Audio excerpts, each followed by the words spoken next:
Hey everyone, Redneck Brian here. Okay, this video is for the Themrtractor14. The same guy actually sent the hood from this old Craftsman 2 here. There is another part on here that he would like. It is the rear panel. Here it is. All I need to know from you is if you want the bolts or not. If you don't want the bolts, I'm going to keep them. So please let me know about that. But there's the rear panel. It's a little bit faded, but no major rust on it. Trailer hitch is still intact, and it even has a little bit underneath as the filler. It's really solid. It's in very nice condition. Just faded, so probably just a quick scuff and a quick coat of paint will be perfect on this. Only major rust on it is right here, probably where someone had a trailer and it's just rubbing back and forth, and a little bit around the edges, but nothing major on it. It's still solid. So if you do want it, please let me know. It should not cost more than $20 to ship it to you, and I do want $10 for it, just to make it more worth my while to take it off and send it out. So I'm doing some work on this today, and I'm going to actually cut it in half today. I got the jack stand set up underneath, just in front of where I plan on cutting it. I'm planning on cutting it right down in here. There's a body line right there, and we'll cut it probably just in front of that body line. That's where I plan on cutting this thing in half. But I gotta remove the fenders first, or sorry, the rockers first. Get them off out of the way, because they're still in pretty good shape. I don't know if I want to hold on to them, or I might end up using them for the rear redesign. So I do have the rear plate still. I got it in the scrap trailer. As you can see, we got snow again. Got it right there, but it's easy enough just to pull out. I may end up using it on the back of this whenever I extend out the roper, just so I have fenders on there. I do have another set of fenders, but I'd like to put them on my generator trailer, just sitting over there in front of the John Deere snowblower. So anyways, I'm going to get some work done on this. Got a few things moved around out here again. This is basically the last little bit of scrap I got to take care of, but it's not all scrap. I'm pretty much keeping this entire thing. I'm going to be scrapping out the mower engagement, the mower raise and lower. Everything's coming off just except for this whole part here and the dashboard. I got to find the bolts for the dash. I do have them somewhere. But that's pretty much it for this here.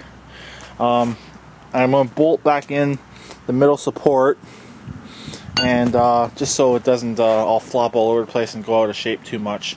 I got it sitting on that chair right there. So anyways, I'm going to get to work on this. And the front half from the dash forward is going to be my engine test stand. This one will work out much better for a test stand, because this tractor can hold just about any engine I want to put in here, so it won't have any problems bolting it up. And the electrical system on this is for the most part intact still. I will obviously get rid of the clutch safety and the motor engagement safety, just so you don't have to worry about any of that stuff. And I will be doing a Fearless front wiring harness on this, so basically the push button to start it, and the master kill switch on it as well. I know I've said before I don't necessarily like doing those, but on an engine test stand it will actually work out pretty good, because you don't want to be searching around for keys on a test stand. Also, I don't currently have an ignition that will fit this. I just put in the GT6000, as it will be getting a custom ignition as well, but I need something in there until I can go out and buy the new ignition for it. So anyways, this will be getting the Fearless front wiring harness on it. But I'm actually going to be keeping the actual harness. I'm just going to be doing it my way that I did on the Roper and I did on the Red Rocket. Basically all I do is I find which wire is hot, which wire is start, and which one's ground, and I just put little clips in there and slip it in. I don't even cut the harness. And if you remember from previous videos, the ignitions I use do not have kills on them. So I just gotta find out which one the kill wire is and wire that to the toggle switch, and the wire from that goes to the solenoid and that's hot, wired in through a push button. Very, very easy to do. So that's pretty much it for this. We'll probably end up doing an update in a bit, so stay tuned. Okay, as you can see, the Craftsman is cut in half. And the dash is back in, slides are back on. Basically just unbolted everything and got the dash out of the way. And cut the frame right there, as you can see. So I had a neighbor come over, help me hold up one side, because I cut this side here first, right side, and he held it, and I cut the left side. So, and steering's all out, steering box is in the shop, but the drop link rod from the box out to the front end, the ball joint's no good in it. They actually had a piece of wire on it holding it. I don't know, but everything else for the steering system is okay. So it kind of sucks, but that's a common part to break on these. All I really got left to do is put this engine back together, and it's good to go. See what's left of the brake. It's actually still in place. Doesn't do much, of course. Actually, it'll still do the brake safety, but all that wiring, like I said before, is going to be all cleaned up and made more simple. I still got to put this engine back together and see if I can get it to run.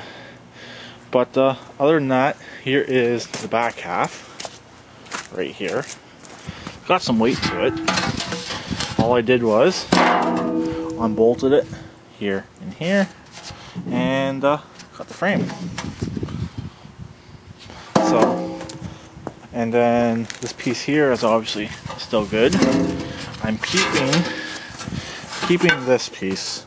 I know the Themrtractor14 will probably love this piece because he's missing that, but sorry, I gotta hold on to it.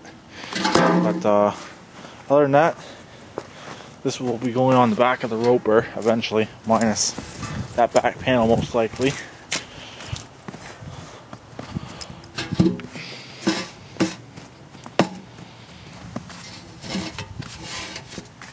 That going something like that.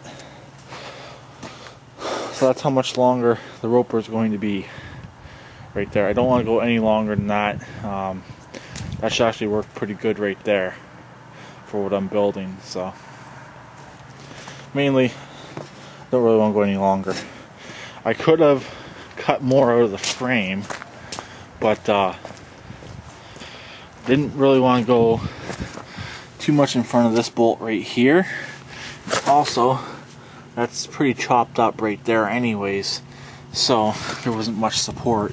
Also, the top part of the frame ends right here anyways, so that's the main reason. Just here bolted into that piece I cut off. So got the dash bolted on, so all that's ready to go. There's still a few pieces that need to come off this. The tensioner pulley needs to come off, and the front end mainly. But I'm going to leave the front end on it till I get 4 legs to mount this on and get it upright. So that's pretty much it. I'm going to go take the Red Rocket for a quick run. I'm having a few problems with it. Seems like it's actually working again, but sometimes it seems like it will work, and other times it doesn't seem like it wants to work. So I'm going to take this thing out for a quick spin. The battery's charging up right now. It should be at 100.